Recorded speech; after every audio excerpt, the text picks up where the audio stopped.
Mga ka-farmers, sa pagtatanim ng talong, napakadaming challenges ang ating maranasan. Isa na sa pinakamalaking challenge mga ka-farmers sa pagtatanim ng talong ay ang mga insekto. At ang pinakamasakit na ang pinaka worst na insekto dito sa talong ay yung white flies. Ang fruit and shoot borer mga ka-farmers, napaka-piste din naman ito pero kaya natin itong control. Pero ang white flies, talaga. Minsan ko na itong sinukuan noong nagtanim ako ng talong na 12,000 na puno. Sumuko ako sa white flies. Yan. Ang pag-usapan natin ngayon mga farmers ay paano ba natin i-control ang insekto na white flies. So dito sa ating talungan, mayroon ng mga white flies dito pa konti-konti, pero hindi natin pwedeng i-underestimate ang mga white flies na ito kasi napakabilis nilang dumami. So yan. So sa insecticides, marami din naman ang mga insecticides na mayroong mga nakalagay na para sa white flies, pero parang hindi tumatalab ang mga insecticides sa white flies mga ka-farmers. So ang nakilala ko ng mga insecticides na para sa white flies ay isa na yan ang Perfect Ion. So yan, minsan ko na din ginagamit yan pero napakamahal.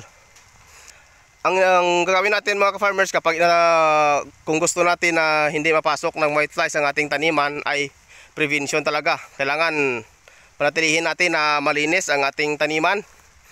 Kailangan natin na bawasan ang mga dahon ng ating tanim, mga damo. Kailangan natin na kontrolin para walang pamamahayan ang insekto dito sa ating tanim. And then, kapag nag-spray tayo, dapat tamaan natin ang ilalim ng dahon dito, tulad nito. Mag-spray tayo dito sa taas, and then mag-spray din tayo dito sa ilalim para madisturbo natin at matamaan natin ang mga insekto na ito.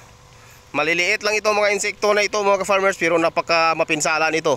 And then sa insecticides, yan, gaya ng sinabi ko, Perfect Ion ay maganda yan pero mahal siya. Pero mga ka-farmers, advice ko sa inyo, kung severe na talaga ang white flies dito sa ating tanim, ang gagawin nyo ay hintayin nyo na lang ang ulan. Kasi ang white flies, takot yan sa tubig, takot yan sa ulan. Kahit na tamaan lang yan ng ulan ay mapapatayan. So ang gawin nyo kapag severe na, huwag nyo nang sprayan, huwag nyo nang alagaan ng spray kasi mapapagastos lang kayo, bankrupt lang kayo mga ka-farmers. Mauubos ang pira nyo sa pagbili ng mga insecticides. Hindi nyo yan mapigilan ang white flies kapag napakainit ng panahon. Kasi itong white flies, lumalabas ito kapag mainit ang panahon. So ang gagawin nyo, pababayaan nyo na, hintayin na lang na dumating ang ulan, tsaka ninyo umpisahan sa pag-alaga kasi kusa yan na mawawala ang white flies na yan mga farmers. And then panatilihin lang ninyo na malinis ang area. I-pruning nyo ang mga sanga ng talong ninyo na hindi na namumunga. Yung mga dahon na hindi na mapakinabangan ay tanggalin na natin. Tulad dito ay pinapatanggal ko ang mga dahon, tsaka pinapalinisan ko ang ilalim. Isa dyan sa prevention ng insekto na white flies. So yan lang, summarize natin mga ka-farmers. Mag-spray tayo, kapag nag-spray tayo, spray tayo sa taas, and then mag-spray tayo sa ilalim para matamaan natin. And then kung gusto natin na hindi tayo masyadong mapagastos, kung meron kayong power sprayer dyan, pwede din yung gawin na gamitan yung power sprayer para mawala ang mga white flies nito kasi takot ito sa tubig.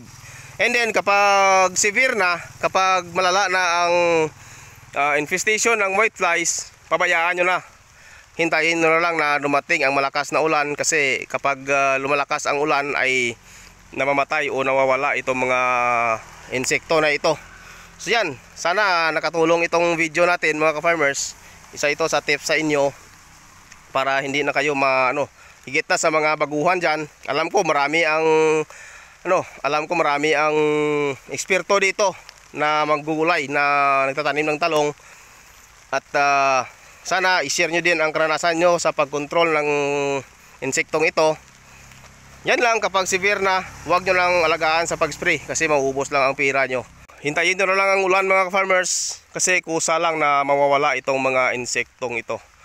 So yan lang mga ka-farmers. So sa muli, happy farming po sa inyong lahat.